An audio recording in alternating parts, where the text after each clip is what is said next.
a efectos adversos y colaterales de medicamentos, sí, pero una buena parte de eso se la llevan los antibióticos. Desde cuadros que tienen que ver con afecciones orgánicas, el riñón, que ya sabemos que es el filtro de todo, ¿verdad? La hematotoxicidad, la neurotoxicidad, ¿ya? La afección metabólica que puedan generar los antibióticos, todos ellos tienen efectos secundarios entre leves, menos graves y graves, e incluso algunos de ellos mortales. ¿Ya? Por eso debemos ser también cuidadosos y tratar de elegir dentro de la balanza riesgo-beneficio aquel que le dé, sobre todo, más oportunidad al paciente de superar la infección sin comprometer su salud. Otro aspecto que tiene que ver con el uso racional de los medicamentos es, en sí mismo el concepto de uso racional.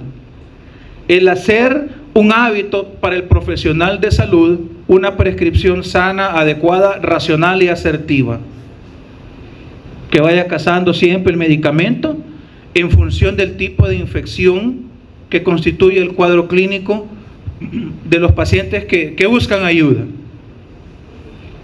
Prevenir el uso innecesario de antibióticos, lo cual se hace fortaleciendo las competencias diagnósticas.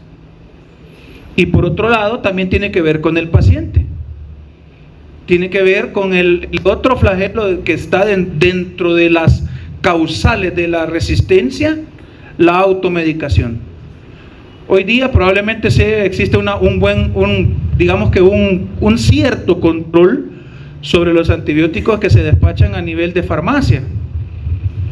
Y sí, en muchas no le despachan un antibiótico si no es con receta. Pero dígame usted qué sucede cuando la misma farmacia tiene médico que le receta antibiótico. Entonces ahí está el sesgo. ¿Cómo haga que la farmacia le va a negar el antibiótico a su propia venta? O sea, es ilógico. Entonces desde ahí viene también la situación de una prescripción viciada o sesgada, en donde el paciente muchas veces, en vista de su falta de educación en la automedicación, cae en aquello de, ay, que me dolió la garganta, me tomé una tetraciclina y viera que me sirvió porque el día siguiente se me quitó. Que tomé amoxicilina 2 días y ya me curé. Vea que mira, a mí me sobró esta mitad de este blister de ¿cómo se llama? De eritromicina, mira, tómatelo. Y no, vea, o sea, la automedicación también contribuye. Por eso, siempre en la medida de lo posible, bueno, ahorita que ustedes tienen un contacto directo con las comunidades, pueden hacer esa labor educativa de explicar que los antibióticos son venenos al final y que en algún momento puede llegar a afectar los propios tejidos o el propio cuerpo, pues. ¿Vea? Va tanto miedo que le tiene la gente a la anemia. Díganle, mire, los antibióticos le van a dar anemia. Y es cierto.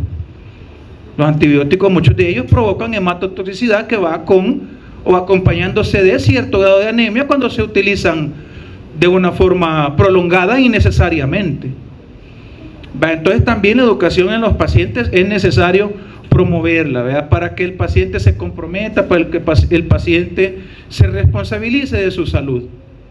Pero ese nivel de conciencia es algo que se llama promoción de la salud y que también es parte del accionar del médico, sobre todo en un escenario comunitario, ¿verdad? Pero sí, muchas veces el paciente es el que le llega diciendo, mire, yo tengo infección y necesito antibiótico. Ajá, y mire que galán, vea, y usted pestañándose 10 años sacando la carrera para que le venga a decir a un paciente y darle a usted el diagnóstico. Dígame, ¿quién hace el diagnóstico? ¿Quién hace el diagnóstico? Ay, pues sí, para eso estamos aquí, ¿vea? Ya llevamos, ¿qué? 3 años desvelándonos, bueno, ni tanto, ¿va? En fármaco, no se desvela en fármaco, ¿va? ¿En cómo sí, va? Sí, en psico, ¿va? También, va. No está bueno, todas las materias son importantes, pero fármaco es más importante. No, mentira. Bueno, entonces la cosa es que usted eduque a sus pacientes, ¿verdad? Que le diga, mire, usted lo que tiene es algo viral, los antibióticos son venenos y lo van a enfermar más todavía, ¿verdad? Hay que hacer una adecuada labor educativa, un adecuado seguimiento, ¿verdad? Y vamos a empezar a hablar entonces que es un proceso infeccioso. El proceso infeccioso es algo que tiene que ver con dos actores y un escenario. El actor es el individuo, que es el hospedero, ¿verdad? El hospedero que tiene contacto con un agente que lo enferma, con un microbio, en un proceso en el cual las condiciones están dadas, están prestas para que el paciente desarrolle una infección. Me imagino que en los paradigmas del proceso de salud y enfermedad, a esta altura me imagino ya les han descrito que el proceso de enfermar no es así de simple. El proceso de enfermar implica que las condiciones ambientales, en tiempo, en lugar, en persona, en vulnerabilidad, se junten de manera sinérgica para que se desarrolle, para que perdamos la salud. Pero en las infecciones se aplica lo mismo, en donde tiene mucho que ver la competencia del hospedero ante la presencia de un agente etiológico. ¿Ya? Por eso siempre hablamos en esta unidad vamos a oír muchísimo el concepto de inmunocompetencia, ¿verdad? O inmunocompromiso. ¿Sí? El inmunocompromiso es importante en vista de que mucho de esto, ¿sí?, se da porque el paciente pierde aquellas defensas, pierde aquel componente que lo protege ante una cosa que se llama infecciones oportunistas. Todos tenemos todos los días contacto con bacterias, con hongos, con virus, pero ¿por qué no nos enfermamos o pasamos enfermos a cada rato? Porque se supone que tenemos un sistema inmunitario que nos ayuda con ello, pero viene un momento en que nos vulnera nuestro sistema inmunitario, entonces ahí se pierde la simbiosis. ¿Por qué? Porque no todas las bacterias que están presentes en nuestro cuerpo nos hacen daño. Bueno, la microta, por ejemplo, a nivel intestinal, ¿verdad? Esa microta nos beneficia porque nos protege de aquellos patógenos que representen mayor toxicidad o mayor riesgo. Pero ¿qué sucede cuando nuestras defensas bajan?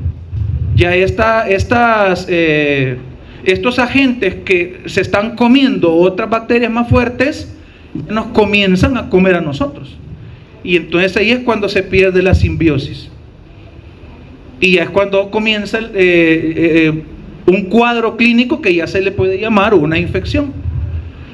Otro aspecto puede ser la patogenia del agente que está causando la infección, que puede ser un agente desconocido o puede ser algo muy patógeno para el individuo y desarrolle un riesgo, ¿verdad?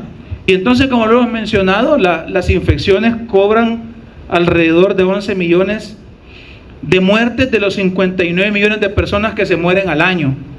O sea, estamos hablando de un 15% de la mortalidad mundial se da por enfermedades infecciosas de todo tipo. Y muchas de ellas prevenibles, ¿vean? Alrededor del 23% prevenibles. Lógicamente, si nos ponemos a hacer un estudio, de esto, fíjense bien, en esas barras verdes se representa la mortalidad de las enfermedades infecciosas. Y si se fija, estamos hablando de ingresos altos, una franja verde muy delgada. Pero en la medida de los ingresos, ahí en la marquesina de donde dice ingresos bajos, a medida de los ingresos disminuyen en un país, la franja verde se va haciendo más robusta. Miren, quiere decir que en nuestra área, una cantidad importante de muertes, por lo menos hasta el 2019, es cobrada por las infecciones. Y dentro de ellas tenemos las que ya conocemos, las infecciones respiratorias, casi en un 6%. Las infecciones gastrointestinales, casi en un 3%. Las infecciones virales como el VIH, casi en un 3%, y las clásicas de países en desarrollo, la tuberculosis y el paludismo, ¿verdad? Entonces, imagínense solo la carga que representa un 6% de toda la carga de salud, las enfermedades como el VIH, la tuberculosis, la malaria, representadas como desatendidas. Alrededor de un 6% de la carga y alrededor de un 10% de la discapacidad per cápita anual. ¿Qué quiere decir esto? Que la gente no está produciendo porque está enferma de alguna infección de este tipo. Que los ingresos de un país no pueden dirigirse a otras o apuntarle a otros objetivos de desarrollo porque están ocupados tratando infecciones que se pueden evitar con medidas de saneamiento, qué sé yo, entre otras cosas. Lo cierto es que ese es el escenario donde vamos, ¿ya? A donde vayamos a hacer nuestro año social, vamos a aplicar la normativa de la tuberculosis, que ya tenemos una clase de eso, por cierto. Los que vayan a trabajar a zona endémica de paludismo le va a tocar hacer campañas antipalúdicas. La norma de VIH, esa tenemos que aprendernos, los antirretrovirales. ¿Vea por qué? Pues ahí está, yo no me lo estoy inventando, ahí está. Un 6% de la carga mundial y un 6% de impacto en la productividad de un país. O sea, eso es altísimo, un país enfermo no progresa. Provoca alrededor del 7% de la mortalidad total. ¿Qué pasó con esto?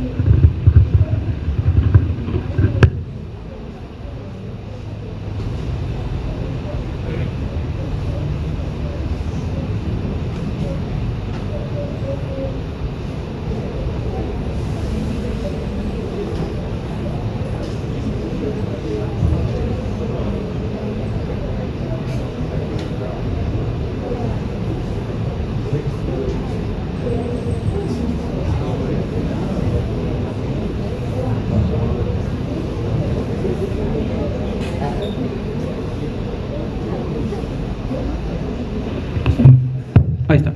Va, entonces, lo que les venía diciendo, si le sumamos a las infecciones, bueno, mejor dicho, a las de causa comunitaria, le sumamos las infecciones de las que afectan al hígado, por ejemplo, la hepatitis viral o el cáncer relacionado con el virus de la hepatitis o el cáncer cervicouterino relacionado con el virus del papiloma, la carga de mortalidad crece un 2%, o sea, haciéndose un 9% de la mortalidad mundial. Entonces, como ven, son datos preocupantes. Y aquí podemos ir viendo, ¿verdad? América Latina, vamos a ver la región de las Américas por aquí en celeste, ¿verdad? En donde vemos los impactos a nivel mundial de enfermedades infecciosas como el paludismo, la tuberculosis y VIH. En África, por ejemplo, el paludismo, ¿verdad? Dicen que se muere una persona cada 5 segundos en África por paludismo, ¿verdad? Un índice de mortalidad sumamente grande. Entonces está de más decir que a medida se invierte en un sistema, en un país, en una comunidad, pues evidentemente las condiciones de vida mejoran, las condiciones de saneamiento mejoran y con ello la vulnerabilidad ante esto se mitiga. ¿Por qué? Porque el mayor impacto de todas estas cosas se da en sistemas de salud mal educados, en sistemas de salud en donde no se fortalecen todas estas cosas del uso racional de medicamentos, países caracterizados por condiciones deplorables de vivienda, riesgo sanitario, cambio climático, inequidad de género, aspectos socioculturales y, en resumen, pobreza, ¿verdad? Parte también del aspecto crítico que debemos llevar. Entonces, ¿qué hacemos para vencer todo eso, compañeros? Primero, conocer que tenemos un agente que se llama terapia farmacológica o antimicrobiana, que se basa en el uso racional que acabamos de describir hace unos minutos. Saber que existen medidas de saneamiento y nutrición que ya son medidas de país, ¿por qué no? Haciendo valer el aspecto de la prevención con la educación en salud, perfecto, pero también con los programas de vacunación, que ya ustedes ya conocen cuál es el esquema de vacunación a nivel nacional, y los programas de diagnóstico temprano, en donde están estrategias que están dirigidas a fortalecer la competencia del médico para diagnosticar de manera adecuada. ¿Ya? Y esa es desde el punto de vista clínico, hacia donde vamos ahorita, que es el año social, esa es la herramienta principal, el que sepamos prescribir de forma asertiva un antibiótico. La transmisión de las enfermedades tiene que ver con 3 situaciones que confluyen en un escenario. La fuente de la infección, que tiene que caracterizarse por digamos, tener la potestad de vulnerar a una persona que tiene contacto con ella. El modo de transmisión, por contacto directo, por flush, fomites, entre otras cosas. ¿Y a dónde llega ese agente? Que tiene que ser un huésped vulnerable, o un hospedero vulnerable o susceptible. Mientras más características posea el paciente de riesgo, así va a migrar en este terreno de complicar la enfermedad, desde la susceptibilidad a enfermar hasta el otro extremo de la severidad de enfermar con riesgo de morir. Y entonces, ¿qué tiene que ver con a quién debemos apuntar como paciente de riesgo? Situaciones que tienen que ver con cada uno de ellos, como la edad, la comorbilidad, el género y los factores genéticos principalmente. ¿Ya? Esos son los, digamos, 4 de los aspectos que usted debe considerar como latentes a la hora de valorar la complicación de un cuadro infeccioso: la edad, la comorbilidad, el género y la genética. Desde ahí podemos comenzar a construirnos la idea de iniciar una antibiótico terapia. ¿Ya? Con todo esto, no es así nomás que automáticamente como que soy robot, ¿verdad? Y pum, ciprofloxacina, no es así. Vaya, ciprofloxacina que se me acaba de ocurrir, la vamos a dar a pacientes posmenopáusicas. ¿Cuál es el principal aspecto de riesgo de las quinolonas en pacientes mayores? Pregunta de examen, compañeros. Los riesgos óseos y tendinosos. Por eso no se prescribe cuando existen estos riesgos en tejidos blandos o huesos. ¿Vean? Comorbilidad. Bueno, el famoso COVID. Si un alto índice de mortalidad estaba asociado a diabetes e hipertensión. De hecho, pacientes no hipertensos y no diabéticos, muchos de ellos sobrevivieron al COVID. Está de más decir que la comorbilidad nos complica, compañeros. Entonces, este metaanálisis que incluye factores de riesgo en el riesgo de enfermar, pues se los traigo para ello. Si quieren, les tengo el script completo para el que lo quiera. Muy bien, vamos ya a los aspectos molecularmente definitorios en el tema de antibióticos. Y es que dentro de la definición de un antibiótico ideal, vamos a poner en la palestra aquellos que constituyan dianas específicas. El antibiótico ideal va a ser el que tiene los blancos establecidos más para las bacterias que para el individuo que los consume. Por eso hablamos de dianas exclusivas, hablamos de dianas selectivas y hablamos de dianas comunes. En este último de dianas comunes ya nos estamos metiendo con medicamentos que sí, siempre se ubican dentro de los que atacan a las células, pero ya las células patógenas, así como las células sanas o del propio tejido. O sea, hablando ya de la oncología, hablando del tratamiento contra el cáncer, los antineoplásicos. De ahí estos otros 2 son los que debemos buscar en el tema propio de antibióticos. ¿Ya? Aquellos que tengan el poder de inhibir, de bloquear o afectar las vías que para los microbios constituyen medios de supervivencia. ¿Sí? Eso es lo que debemos cuidar, ¿verdad? Al final todos los antibióticos van a hacer daño. Puede ser que sí, pero dependerá del uso racional que hagamos de ellos, el menos daño que estos ocasionen. ¿En qué tiene que ver esto? El tipo de antibiótico, ya lo dije muchas veces, pero también la dosis, la duración del tratamiento, el espectro del tratamiento y la familia del antibiótico. Por eso siempre preguntamos fármacos. O sea, preguntan, miren, ¿y vienen fármacos en el examen? Sí, vienen fármacos en el examen. Siempre vienen fármacos en el examen. ¿Por qué? Porque ahorita en esta unidad se van a dar cuenta que solo de las penicilinas hay como 60 disponibles, que debemos elegir una de ellas para cada tipo de infección. Solo de los macrólidos hay como 10. Algunos convenientes para ciertos casos, otros no. Sulfa, bueno, ya la vimos el jueves, el martes en un primer grupo, lo vamos a ver ahora. Otro grupo de medicamentos, quinolonas, otras 20. Cefalosporinas, otras 50. De primera, segunda, tercera, cuarta, quinta generación. Hay que aprendernos cada una su clasificación y mecanismo. Cada una tiene su espectro, compañeros. Y aquí no hablamos de omeprazol es lo mismo. Aquí no, porque puedes utilizar cefadroxil y ceftriaxona, son penicilinas, son cefalosporinas, pero cada una tiene su espectro distinto.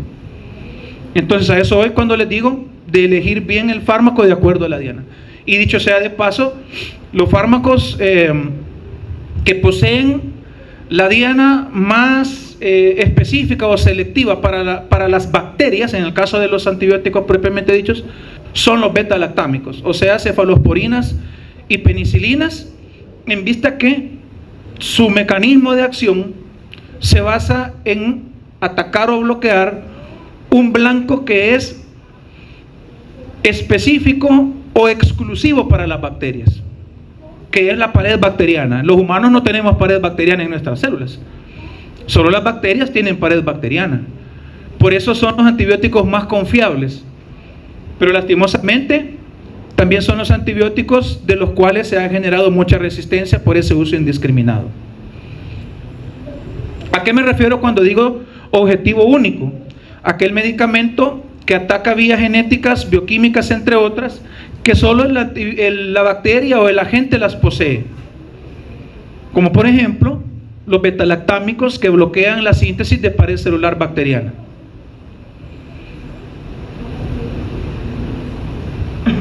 Cuando hablamos de factores selectivos, es afectar vías que pueden ser únicas para células patógenas o células cancerosas. Y ahí vemos que esa selectividad puede en algún momento perderse. Como ejemplo de ello, los folato antagonistas, como la trimetoprim sulfa que vimos ahora, que vamos a ver ahora, ¿verdad? Como la dapsona para la lepra,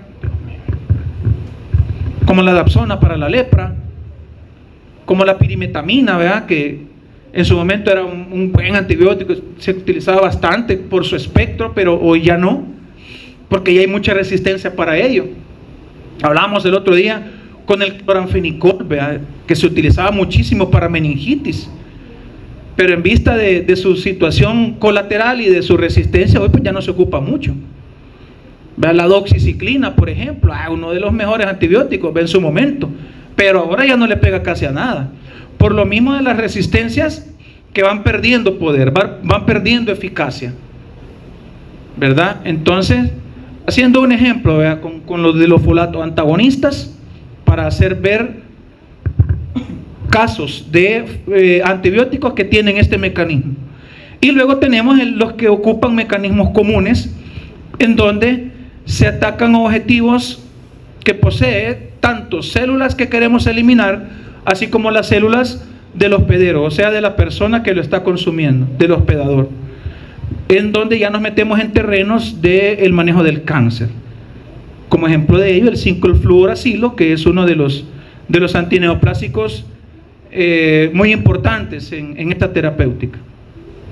Bien, ¿cuáles son esos blancos? Pueden ser todo lo que constituye la arquitectura de la bacteria, del hongo o del virus: la pared celular, la pared bacteriana, el ribosoma, el ADN, las vías metabólicas como las del folato, las vías del oxígeno, entre otras cosas. Al final se resumen en vías bioquímicas o vías que son vitales o imprescindibles para que los microorganismos puedan subsistir. ¿Verdad? Muy bien. Volviendo a lo mismo, los objetivos que deben ser únicos. Por ejemplo, ya hablando fuera de los antibióticos dirigidos a bacterias que bloquean las transpeptidasas para tratar de detener la síntesis de pared celular y hacer que ésta muera. Existen otros como las equinocandinas que hacen lo mismo, solo que en la pared de los hongos, ¿verdad? Que son parte también de las terapéuticas que vamos a ver durante esta unidad. Vea, las equinocandinas, así como las penicilinas atacan a las transpeptidasas y al péptido glucano, estos van las equinocandinas detienen la síntesis de glucanos especiales para la pared de los hongos, ¿verdad? Entonces ahí pues los incorporamos como agentes que pueden servir mucho para ello. Con ello se altera la integridad del hongo, se rompe el hongo y se muere. Por eso hablamos de fungicidas y fungistáticos. Por eso hablamos de bactericidas y bacteriostáticos. Vean que son conceptos que los vamos a ver cuando clasifiquemos a los antibióticos. Y todo esto pues ya lo hemos mencionado, y por la misma especificidad de dianas nos ofrece la bacteria una serie de opciones a la cual podemos impactar para eliminarla. Esa amplia arquitectura que le ha dado evolución y le ha dado mecanismos de resistencia, también las podemos atacar. Por ejemplo, destruyendo la actividad ribosomal en la unión del ARN transferencia con mensajero. En el siguiente paso de la síntesis de los péptidos, alterando la descodificación del mensaje en el ARN mensajero. Podemos bloquear la síntesis de péptidos que constituye su pared bacteriana. Podemos agregar cadenas anómalas para la bacteria para hacerla disfuncional y llevarla a la muerte, o podemos alterar el ADN directamente, ¿ya? Destruyendo su doble hélice. Ya, en ese sentido, toda la maquinaria bacteriana nos ofrece un escenario también muy amplio para poder vulnerarla, como por ejemplo el ribosoma con los macrólidos y con los aminoglucósidos. Los macrólidos, por ejemplo, la eritromicina, la claritromicina, la acitromicina, y los aminoglucósidos como la gentamicina, la amicacina, la todoramicina, para ojos, infecciones en el ojo, ¿verdad? Entonces todos estos objetivos pues ya los hemos descrito, ¿verdad? Y hablando de fármacos, de objetivos farmacológicos comunes, como les mencionaba, el caso de los antineoplásicos, en donde debemos reservarlos para esas especialidades. Son medicamentos con los que no vamos a tener mucho contacto, ¿verdad? Existen algunos que pueden confundir sus objetivos comunes y que pueden estar presentes en el humano y también en ciertos microbios, como por ejemplo la enzima en donde actúan los inhibidores del receptor CCR5. El receptor CCR5 lo tenemos en nuestra homeostasis celular, pero resulta que el receptor CCR5 es mucho más importante para el hongo que para el humano. Entonces el humano puede prescindir de él si se inhibe. Si bien es un objetivo común entre hongos y humanos, pero representa para el hongo algo más importante que para nosotros. Por eso caemos en lo mismo. Utilizamos fármacos que actúen en el receptor de quimiosinas, y si bien la diana no es común, el efecto sí es exclusivo para el hongo. Y ese es el caso de uno de los medicamentos que hoy se utilizan muchísimo para el tratamiento del VIH, que es el Maraviroc. El Maraviroc puede ser que se una, como repito, a nuestras células, pero como el receptor es más importante para el VIH que para el humano, aún siendo una diana común, no nos afecta. Porque nuestras células pueden seguir viviendo bien galán, aunque el CCR5 esté inhibido, pero el VIH no. El VIH no puede vivir sin el CCR5. Y entonces de ahí el éxito de estas nuevas terapéuticas para el VIH, que como repito, inhibidor de quimiosinas como el Maraviroc, ¿verdad? Muy bien. ¿Qué hacemos entonces para ver si uso un antibiótico o no? Hacemos uso de lo racional y lo primero es hacer diagnóstico. Y para hacer diagnóstico yo lo que debo es conocer. Y para conocer yo debo de interpretar el lenguaje médico, el lenguaje clínico que representa a mi paciente. Y esto lo voy a empezar a hacer el otro ciclo que llevemos semio. ¿Ya? Y como recomendación les digo, mientras usted más observe, mientras más entreviste, mientras más empape de las enfermedades con las que va a toparse a nivel hospitalario, más va a aprender. Pero dígame usted, ¿cómo vamos a diagnosticar una neumonía si no sé cómo se manifiesta una neumonía? ¿Ya? ¿Cómo vamos a diagnosticar un cuadro séptico si yo no sé cómo se ve un cuadro séptico? O sea, para saber diferenciar, mi cerebro tiene que valorar un acervo de información, en donde saca de ese banco de información y comienza a asociar lo que ve ahorita. Pero si tu cerebro no tiene ni un banco porque no puede asociar, ¿cómo vamos a saber que esa es una neumonía neonatal? ¿Me entiendes? Entonces, para esto, ¿qué debemos hacer? El cerebro se basa en la experiencia. Y aquí la experiencia comienza estando en el hospital. Aquí la experiencia se construye entrevistando pacientes, viendo pacientes. Siempre les digo, todos los años les digo esto. Si alguien está en un servicio, hey, mira, aquí tengo una neumonía, vení, vela. Ahí ve el compañero, mira, auscultale ahí todo ¿cómo se llama? Los ruidos adventicios, vea ¿cómo se llama? La sibilancia, vea los estridores, vea el tiraje intercostal, el aleteo nasal. Todas esas cosas a usted le va a hacer diagnóstico. A la hora que usted se encuentre solito, allá por Quelepa, allá por Nombre de Jesús, en donde no llega ni Movistar llega ahí, pues, ni la Coca-Cola llega, pues. Bueno, la señal de ahí te da más la de Honduras que la de El Salvador, pues más. Con eso te digo todo, la señal del teléfono. Ahí vas a estar solito. Y te llega un cipote con un tiraje intercostal, ¿qué vas a hacer? Si nunca lo vimos. ¿Ya? Entonces, ahorita que empiezan, compañeros, ahorita es cuando su cerebro está virgen de todo eso. Y eso es bueno, porque puede comenzar a construirlo con buenas bases. ¿Ya? Salud. Entonces, como recomendación, vea, explore, vaya a los servicios, pase visitas, si puede turnear, turnee, está bien. Pase en la emergencia para ver qué es lo que más llega, a ver cómo se trata de primera mano un choque. ¿Ya? Un cipote con una gran diarrea, ¿qué vamos a hacer con el cipote con una diarrea? ¿Cómo lo vamos a tratar? ¿Cómo se mira una diarrea bacteriana? ¿Cómo es una diarrea viral? ¿Ya? Todas esas cosas se aprenden viendo, y no TikTok. Se aprenden viendo en el hospital, porque solo llegan los pacientes.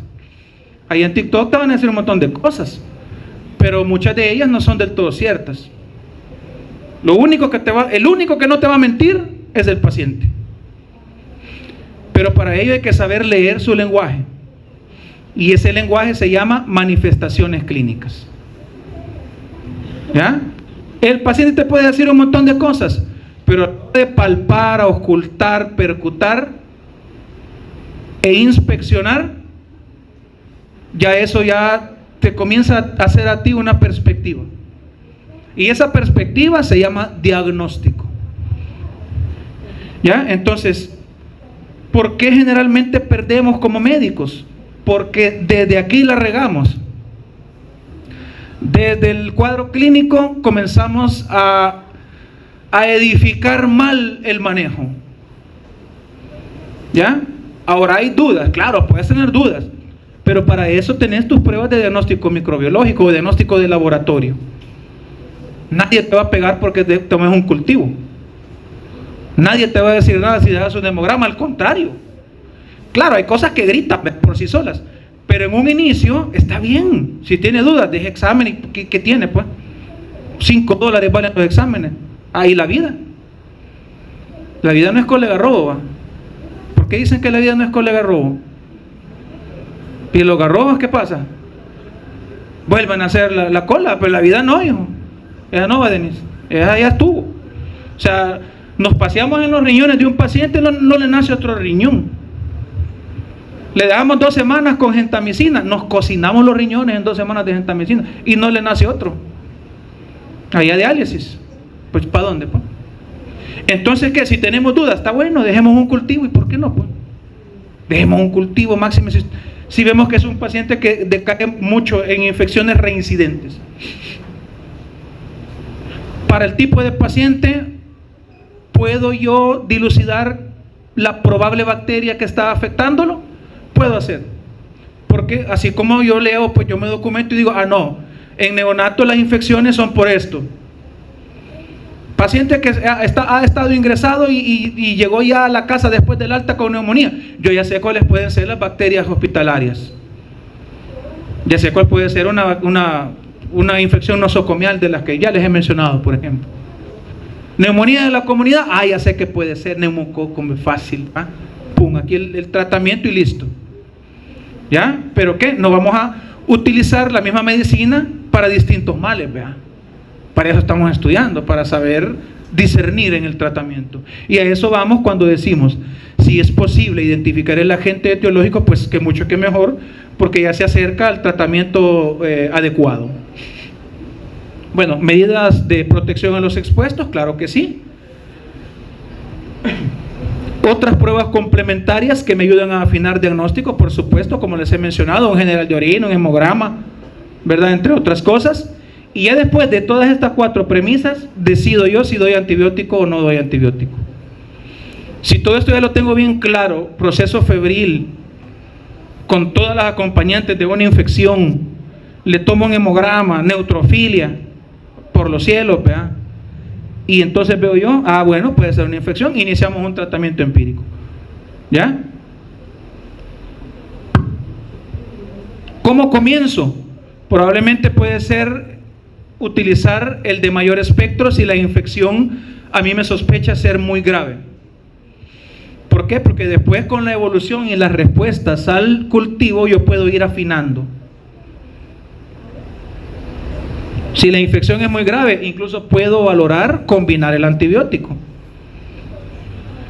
Pruebas de resistencia, si están disponibles, pues está bien. Si acaso la evolución no es favorable, la evolución del cuadro clínico no es favorable.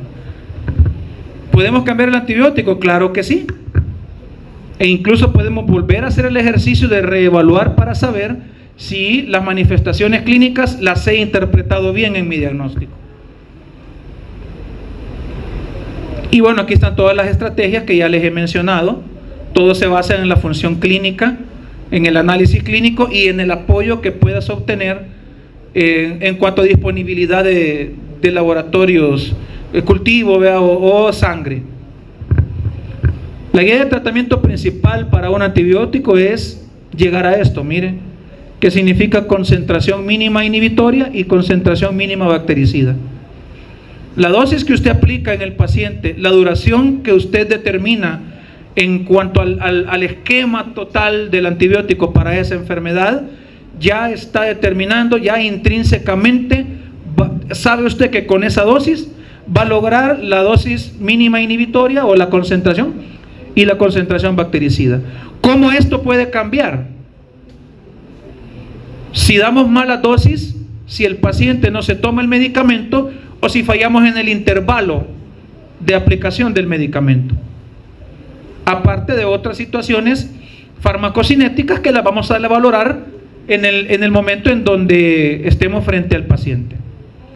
Lógicamente, para garantizar que la MIC y la MBC se cumplan, tú debes vigilar la respuesta del paciente. vigilar su evolución. Por eso no es malo que hagamos un control, ¿verdad? Y aquí tenemos el desarrollo de todos los antibióticos, que esto no es nuevo. Desde los años 30 se viene hablando de antibióticos, ¿verdad? Hasta hoy día, pues que incluso algunos están todavía en experimentación, como los carbapenémicos. Pero esto se los voy a compartir, no me voy a detener en esto por razones de tiempo. Sí me interesa que conozcan la clasificación. La clasificación de los antibióticos, de todas, esta es una de las que más se utiliza, que se basa, ¿sí?, en el criterio de la estructura química. Desde la estructura química podemos hablar de beta-lactámicos, a donde están las cefalosporinas y las penicilinas, las tetraciclinas, las quinolonas de primera, segunda y tercera generación, los aminoglucósidos, los macrólidos, las lincosamidas y las sulfas. Cada uno de estas familias con mecanismos de acción distintos. Por su espectro podemos hablar en cuanto a sensibilidad. Espectro de sensibilidad, los que van dirigidos a bacterias, como los antibacterianos, los que van dirigidos a hongos, como los antifúngicos, los dirigidos a virus, como antivirales, y los dirigidos a parásitos, como antiprotozoarios. En cuanto a capacidad, tenemos a los de amplio espectro, a los de mediano espectro y a los de espectro reducido. Y aquí tenemos un algoritmo que nos puede servir para identificar esto en esta tabla 2x2. Tenemos acá el espectro de gram positivas en el lado derecho y en el lado izquierdo para gram negativas. Arriba tenemos agentes aeróbicos y abajo tenemos anaeróbicos. Y en medio tenemos la disposición de los antibióticos que le pegan, por ejemplo, a gram negativos aeróbicos, pues allá podemos encontrarlo en ese cuadrante. Y por ejemplo, a gram positivos anaeróbicos los podemos encontrar en el cuadrante de aquí abajo. Es muy funcional para aprendernos esquemáticamente el espectro de cada familia de antibióticos, y ya solo queda pues ya el paso de aplicarlo, que es el siguiente proceso, que es lo clínico, ¿verdad? Entonces, por ejemplo, los macrólidos. Los macrólidos abarcan más que todo para bacterias gram positivas y aeróbicas. La clindamicina. La clindamicina le pega a gram positivas, un poquito a gram negativas, pero anaeróbicas. ¿Ya? ¿Me entiendes? Entonces, de esa manera usamos este esquemita, que puede servir bastante, ¿verdad?, para podernos ubicar en la utilización clínica de los antibióticos. De ahí está el otro criterio, que es por su efecto antimicrobiano. Por su efecto antimicrobiano, los antibióticos pueden ser bacteriostáticos y bactericidas. Bacteriostáticos son aquellos que solo detienen el crecimiento de las colonias, y el efecto bactericida es el que de plano procura un efecto irreversible, matando a la bacteria. ¿Ya? ¿Un bacteriostático puede ser bactericida? Sí, puede ser, de acuerdo a la dosis, de acuerdo a la duración y de acuerdo a la patogenia del microbio que queremos tratar. ¿Ya? De acuerdo a ello, pero por su naturaleza se dividen en bacteriostáticos y bactericidas, por su naturaleza de su efecto. Y está esta otra clasificación que lo hace por mecanismo de acción, en donde algunos atacan la pared celular, como los ya mencionados beta-lactámicos. Algunos atacan la síntesis de proteínas, como macrólidos y aminoglucósidos. Los que atacan el ADN, como las quinolonas, la DNA girasa, ¿verdad?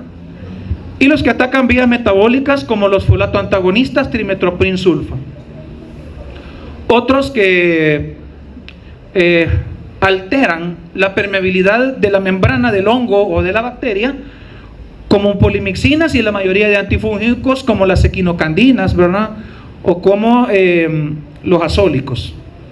En ese sentido, toda la maquinaria bacteriana constituye un blanco que, dependiendo de su uso, puede ser eficaz para la bacteria sensible. Porque muchas de ellas desarrollan estos pelitos que vemos aquí, que se llaman, ¿cómo se llaman? Plásmidos, ¿verdad? Algunos de ellos plásmidos, en donde desde el punto de vista genético bacteriano es el factor más duro, ¿verdad?, al que nos enfrentamos con la resistencia. Y otro es la síntesis enzimática, como por ejemplo las bacterias que se resisten a las penicilinas por obtener beta-lactamasas. La beta-lactamasa. Y aquí tenemos otro esquema que nos puede ayudar con ello. Miren, los que van al ribosoma, bueno, más que todo para que nos ubiquemos dentro de la bacteria, donde es que se encuentra el escenario donde actúan, ¿verdad? Tenemos acá al ribosoma en su subunidad 50S y 30S.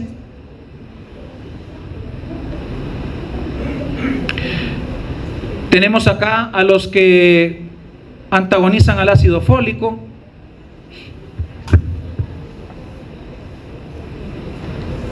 ¿Dónde está? Me perdí. Bueno, por ahí está. Tenemos acá a los que bloquean la síntesis del ADN, lo destruyen, como las quinolonas.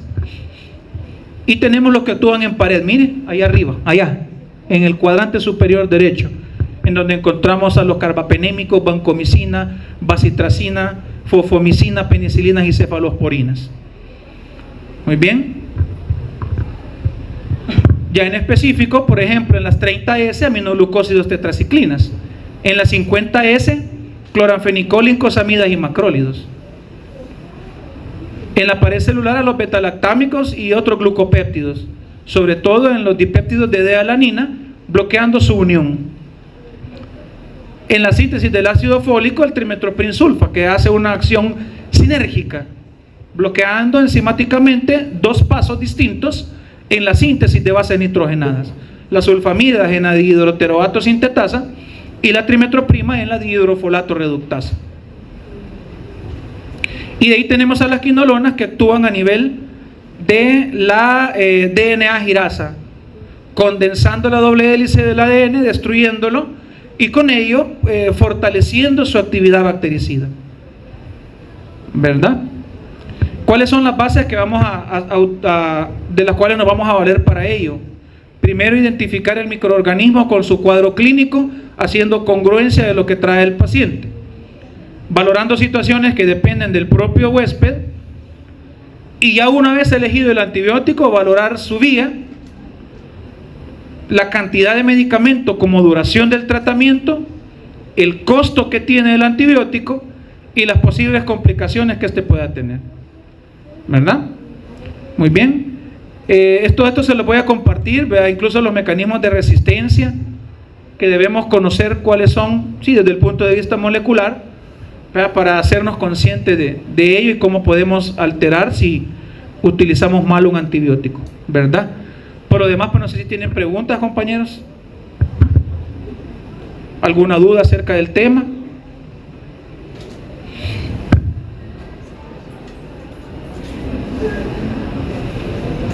Bien, entonces nos quedamos